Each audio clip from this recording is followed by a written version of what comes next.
కూడా ఆయన లోపల చెప్తున్నారు.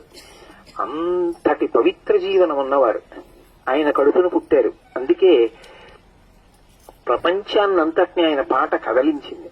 ఎంతమందికి మనశ్శాంతినిచ్చింది, ఎంతమంది ఆనందపడుతున్నారు.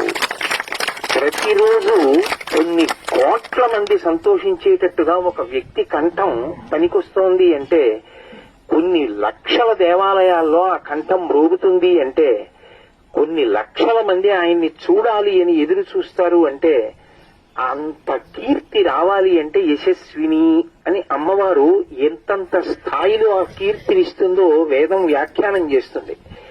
ఆ కీర్తి ఒక్కొక్కసారి ఇంట్లో వాళ్ళు గుర్తించేంత కీర్తి ఉంటుంది, ఒక్కొక్కసారి కొన్ని వందల సంవత్సరములు జ్ఞాపకం ఉండిపోయే కీర్తి ఉంటుంది. శరీరంతో సంబంధం లేకుండా కంఠం వినపడుతుంటుంది. నేను తరచు మీతో చెప్తుంటా, ఘంటసాల గారి శరీరం వెళ్ళిపోయినా కంఠం ఇంకా ఇప్పటికీ తిరుమల గిరుల మీద పలుకుతూనే ఉంటుంది.